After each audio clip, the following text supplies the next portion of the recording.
quand même des règles internes de fonctionnement du parti pour dire oui c'est l'élégance républicaine. Non, c'est faux. La République nous invite justement à la diversité. da ngay am loo gëm ma am ma gëm keneen am lu ma gëm bu ñu waxee démocratie loolu la donc c'est pas incompatible. Dire non et épouser la position du parti n'est pas incompatible avec la République parce que République bi dañ ci nekk pour ñi di bañ ñi di nangu. donc man loolu laa gëm. d'accord alors su ma la déggee ci sa biir wax par rapport ak posture bi nga xam ne yenn dignitaires u APR yi jël nañ ko te sànq wax nga sa biir wax nga ne tey ñëpp xam nañ ni parti APR moom mooy war a nekk ci kanam au devant de l'opposition étant donné que tey ku mel ni Amadou Ba ñu bëri jàpp nañ ne moom moo yori statut boobu alors que ci bannière Benno Bokk Yaakaar la demee donc loolu aussi mun na jur benn problème entre parti APR ak nouvelle responsabilité nga xam ne mouvement la boo xam ne Amadou Ba actuellement moom la yore di ko gérer. moo gisuma problème bi ngay wax moi j'ai pas de problème avec Amadou Ba. Amadou Ba ne fait pas partie de l'APR su ko neexee moom mu jàpp ne. mais statut bi coalition ba Benno Bokk Yaakaar la demee woon. non en fait loolu c'est le passé. c'était 2024 après il y a eu 2025 il y a eu des élections législatives on n'était pas avec Amadou Ba. d'accord donc moi j'ai pas de problème avec parti yi nga xam ne décidé nañ fa dem moi j'ai pas de problème. parce que mais dañu war a statuer par souverain. rapport chef de l'opposition en fait. loolu après ñoom ñooy xool ni ñu koy décider c'est-à-dire c'est pas parce que l'APR est absente. que bon dañ ko war a décider nu mu leen neexee suñ ko décider noonu aussi c'est leur problème mais ce qui est sûr mooy dans les jours à venir ils sauront que l'APR est majoritaire dans ce pays en tant que parti d'opposition kooku amuñu ci dara luñ ciy xalaat ñun nekkuñu di nekk ay concurrence wala ay compétition kii mooy chef de l'opposition kii nekkul chef de l'opposition de toutes les façons les résultats électoraux sont là pour qui veut voir et bien voir soo xoolee élection présidentielle nga def le rapport avec les élections législatives di nga xam ne y a quand même quelque chose y a une force qui est là loolu rek la li ci des nag ku mu neex nga bañ ko gis mais je pense que la vérité finira toujours par nous rattraper donc ay élections la ñuy demaat donc loolu ñun amuñu ci benn problème ñun nekkuñu ci positionnement waaye kii mooy chef de l'opposition kii nekkul chef de l'opposition kii mooy parti d'opposition non loolu bu ñu ko décider ak ni ñu ko mënti décider seen problème la bu dee am na ñoo xam ne loolu dañ fa demoon pour am boobu statut c'est vraiment le problème nous on n'est pas dans ça ñun ñu ngi ci côté population yi di xool lan mooy jëmale Sénégal kanam di xool lan moo la ñu war a def comme démarche comme action pour que li ñu fi liggéey ci fukki at ak ñaar yi weesu mu am njeexital te loolu nag malheureusement lépp normal lañ ko dara doxatul Sénégal ba tax na léegi fi mu ne nii on est dans de très sérieuses difficultés loolu moom ñëpp xam nañ ko. d'accord alors bu ñu avancer un peu parce que fa laa bëggoon rebondir comme deuxième point parce que bokkoon nga ci pôle avocat wu ñenn ñi nga lim tout à l'heure ci ñoo xam ne actuellement ñu ngi prison ku mel ni Farba ba ci Mansour Faye mi nga xam ne moom lañu mujjee placé sous mandat de dépôt dégg nañ la aussi sa kaddu par rapport ak haute cour de justice bi nga xam ne actuellement mu ngi doxal et puis dafa am loo wax léegi loo xam ne fa laa bëggoon rebondir mais bëgguma la woon dagg muy da nga ni amul rapport boo xam ne épinglé na leen donc suñ leen convoqué wala ñëwoo leen sur quelle base lañ ko teg ba def ko. ci ay caaxaan rek lañ ko teg teguñu ko fen suñu woowee je donne si le temps nous le permet au cas par cas ñu woowee benn ministre boo xam ne nii da nga koy woo nga ne dafa am benn rapport Covid te rapport bi waxul ne ministre bi dafa nekk responsable ci lii ñëpp xam nañu ne budget dafa am nu muy doxee dafa am ku koy ordonner dafa am ordonnateur principal am ordonnateur délégué am administrateur de crédit loolu yëpp ñu organiser ko am ki nga xam ne mooy engagé dépenses yi en son temps c'était le ministre des finances parce que ministre des finances ci certains niveaux moom mooy approuvé yeneen niveau yi c'est le ministre qui approuve les dépenses donc dépense bu dépasser 300 millions c'est le ministre des finances qui doit l'approuver donc temps yooyu amul woon la loi programme bi nga xam ne léegi c'est les ministres eux-mêmes qui sont ordonnateurs de leurs dépenses qui sont ordonnateurs de crédit et donc qui délèguent souvent au DAGE donc DAGE yi ñoom ñooy responsable Cour des comptes ci Sénégal fii amul benn juridiction bu mun a xool li nga xam ne mooy li jëm ci discipline budgétaire ak financière te du Cour des comptes amul ñoom ñooy sanctionner d'ailleurs tous les gestionnaires publics ci comptes yi ku def faute ñoom ñoo la naan yow def nga faute fii bu dee faute de gestion mu ne la faute de gestion dama lay amende lii dama lay defal lii dama lay defal lii bu dee faute boo xam ne ni jàpp na ne am na connotation judiciaire mu ne dama lay yóbbu moom la ñuy wooyee référé dama lay yóbbu donc ci tribunal ñu àtte la waaw mais Cour des comptes waxul dara ci benn rapport que ne man ministre diw ñëw naa ci moom fekk naa lii def na lii def na lii mais DAGEM aussi def na lii ministre bi aussi def na lii gisu ko waxu ko yow kon ci rapport Cour des comptes boobu nga bëgg a taxaw fan nga war a taxaw pour ne lii la parce que Cour des comptes référé wul benn ministre ci rapport Covid waxul benn ministre demal nga wuy ji yoon waxul yoon aussi benn yoon ne ko ubbil information contre tel ministre ay tour lay joxe ne ministère tel DAGE bi mu ngi tudd ndiw kooku dañ ko war a poursuivre bu dee amee agent wala kenn koo xam ne ci chaîne de dépense bi def na faute mu ne kii tamit dañ ko ci war a boole. alors DAGE yi ñu fi jot a convoqué ba libéré leen kon lu tax ñu woo leen. rapport Cour des comptes moo ne nañu ubbi information contre ces DAGE là mais rapport Cour des comptes waxul nañu ubbi information contre les ministres su ko waxoon sax nga am fooy fondé wu mais amul fenn fooy fondé wu ci rapport bi. boo demee ba ci biir aussi ci rapport bi yi ñuy reproché mais yu ci bare amul bopp amul genn parce que boo jëlee benn ministre par exemple ku mel ni Moustapha Diop nga placé ko sous mandat de dépôt pour 2 milliards 500 millions la ñu commencé woon parce que ñoom booy xool Assemblée nationale fi ne moom mooy topp nit ñi Assemblée nationale qui est une instance politique qui est une instance de législation maanaam yow yoon li nga ci mën mooy voter ay loi ñu nekk ci dëkk boo xam ne dafa am séparation de pouvoir maanaam dafa am pouvoir judiciaire am pouvoir exécutif am pouvoir législatif yow mi nga xam ne yaay yore pouvoir législatif léegi yaay toppaate ba ana waa yoon. pourquoi nga wax ne ñoom ñooy toppaate. mais parce que acte de résolution yi nga xam ne moom la ñu yóbbu ci tribunal assemblée nationale moo ko voté assemblée nationale moo def commission des lois. def projet de résolution andi ko plénière député Pastef fi voté ko amul fenn foo xam ne ni police lañ la toppee. wala procureur de la république di la topp wala procureur général di la topp amul. mais loolu mooy procédure normale bi n'est-ce pas. mais c'est une procédure qui est malheureusement anachronique loolu la ñu wax. pourquoi. parce que d'abord wax naa la ko nee naa la on est dans une république la constitution dit la séparation des pouvoirs ku ci nekk sa pouvoir yaa ko war a yore yow nga ne yow yaay jëli pouvoir judiciaire parce que finalement assemblée moo taxawaayu procureur de la république pour topp ay ministres ça c'est une malformation. pour ne pas dire c'est une ineptie donc loolu amul ci benn dëkk boo xam ne Assemblée nationale moo lay topp parce que une faute politique c'est une sanction politique mais fii laay gis une faute supposée judiciaire moo am une sanction politique mënul nekk une faute judiciaire c'est sanctionné judiciairement Assemblée nationale moo lay topp accusé la moo lay jugé ji suba loolu fan la tu es juge et partie maa lay topp maa lay àtte ci ban république la donc juridiction boobu c'est une juridiction boo xam ne dëppoowul ak yoon àndul ak xel que kenn mënu ko justifier kenn mu amul benn juriste bu sérieux bu war a toog naan la wéy non baax na baax ça répond même plus aux standards internationaux parce que bi ñu koy am c'était dans les années 1960 ci indépendance du Sénégal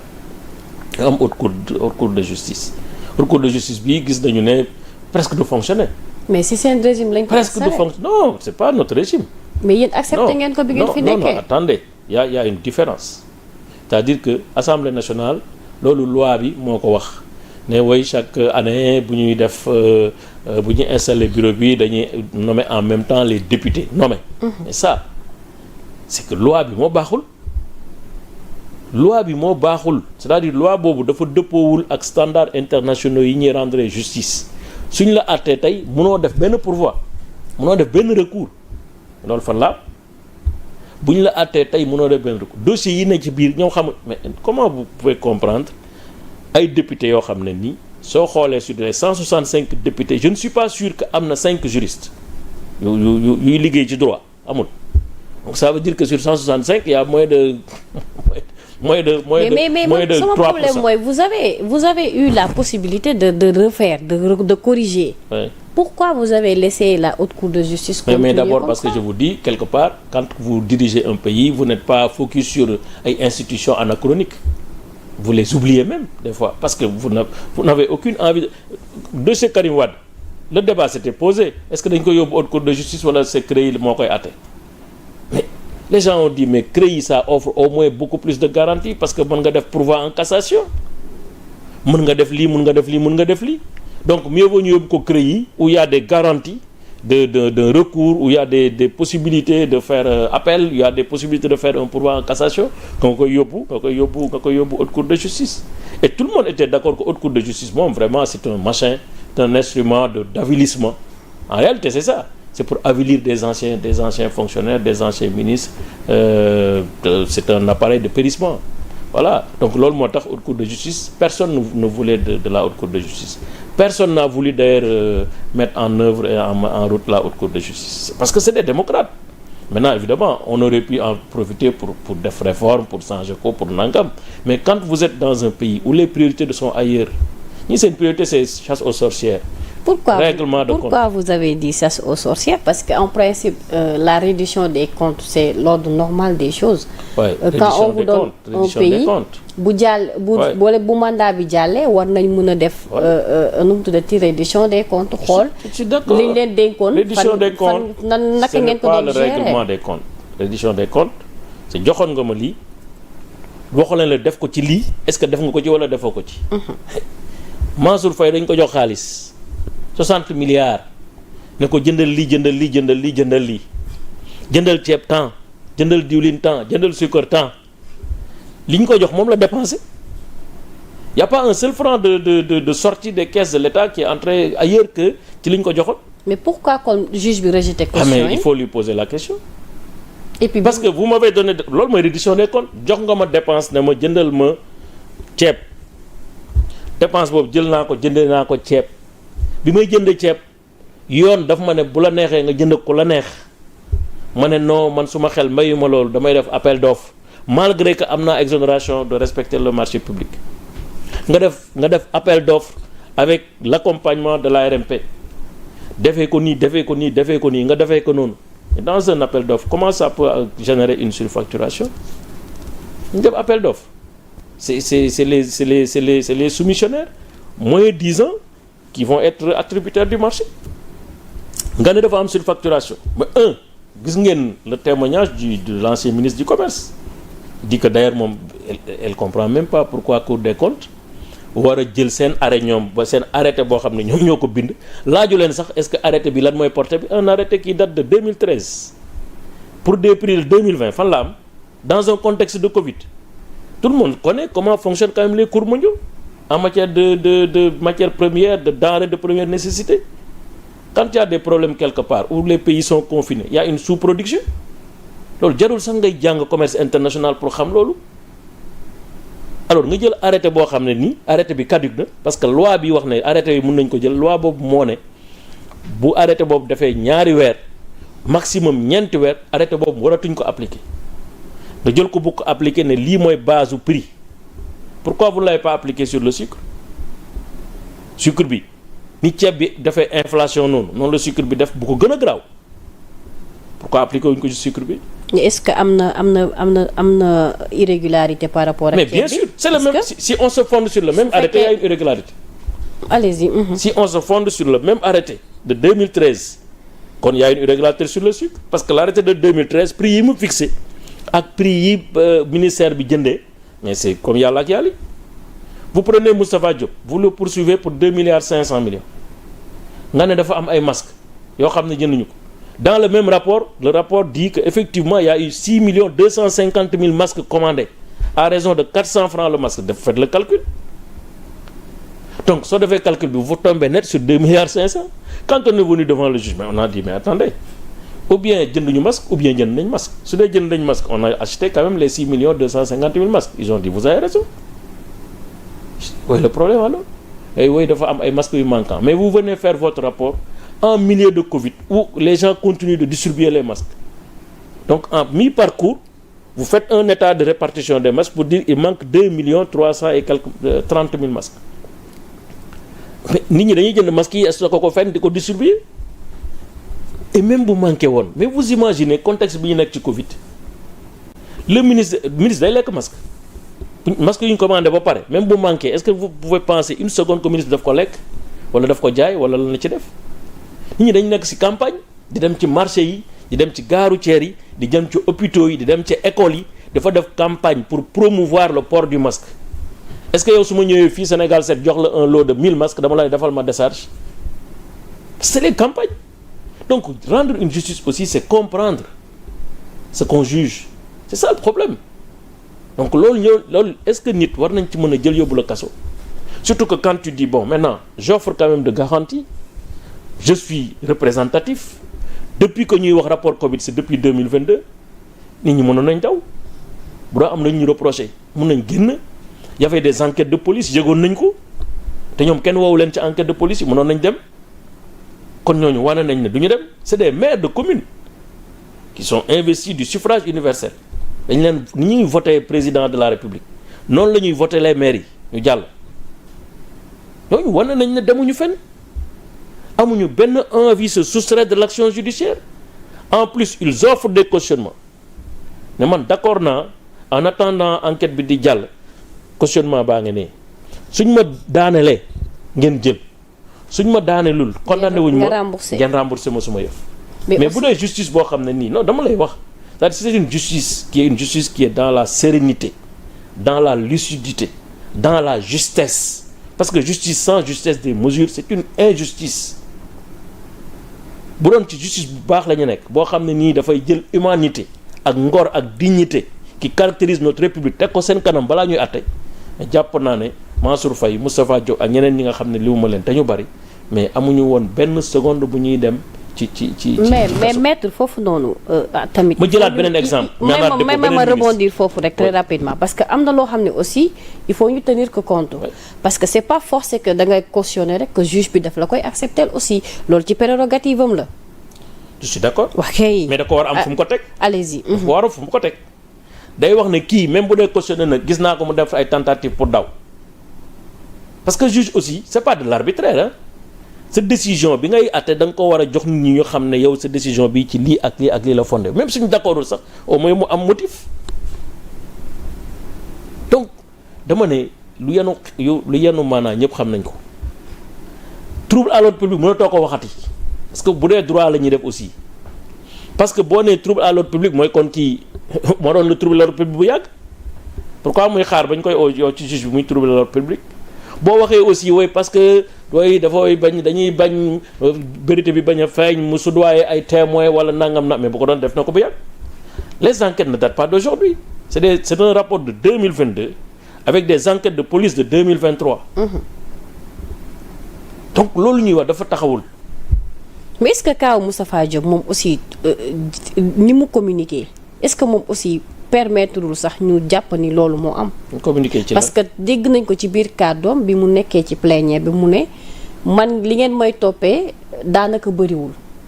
am na ñoo xam ne ñu ngi ak 500 milliards pourquoi ngeen choisir ma moom dem na ba wax loolu. non mais c'est des propos yoo xam ne quand même c'est suspect. mais léegi non attendez gis nga justice du doxee noonu c'est pas parce que Moustapha Diop dans une communication supposée a été maladroit c'est possible c'est son droit le plus absolu d'être maladroit d'être inconséquent d'être fou d'être voilà mais loolu duñ ci jàpp nit. et à rappeler que moom ñaari dossier la am. dafa ne loolu duñ ci jàpp nit c'est-à-dire que la muy wax naan ay lu tax ngeen bàyyi jàpp na leen di ma parce que c'est quelqu'un qui a mal dans sa chair aussi parce que nit la voilà am na loo xam ne bu ñu la ko accusé tu peux être maladroit tu peux être frustré ça peut te pousser à faire de mauvaises communications ou des communications maladroites mais li ñuy wax concrètement c'est-à-dire que dossier bii lan lañ ko ci war a toppee loolu la ñu war a xool c'est pas parce que kii daf ma neex wala mbaxane bi daf koy tagal wala dafa réew wala yooyu non ça importe peu dossier lañ lay toppee concrètement dañu war a wax ci dossier bii lan moo fi nekk lu war a dóor xale. donc da nga jàpp ne dossier bi li ñu wax ne moom lañ koy toppee c'est pas le cas. c'est vraiment avoir beaucoup de salive que de répéter que c'est une commande politique qui a été froidement exécutée par une machine judiciaire anachronique. mais est-ce que mën nañu wax waxu commande politique maître parce que déglu nga procureur yi bi ñu génnee def seen conférence de presse nee na ñoom li ñuy lijjanti mooy nu alalu réew mi dellu c'est pas pour emprisonner des personnes. donc ils ont dit une chose et son contraire. loolu wax nañ ko non ils ont dit une chose et son contraire non mais non attendez c'est-à-dire que on ne peut pas être l'avocat du diable bu dee ñoom loolu rek moo leen intéressé en l'état actuel du dossier nekk guñ ci phase de recouvrement on est dans une phase d'instruction. Qui présente des garanties de représentation waruñu fi nekk di xool naan way c'est-à-dire que nangam non yooyu sax ay waxu yu kenn xamul la. Deuxièmement, il faut se poser la question pourquoi les procureurs ne sortent que sur des dossiers politiques parce que nga leen dégg crime am fii wala nangam ñu génn wax mais loolu lañ leen di xaare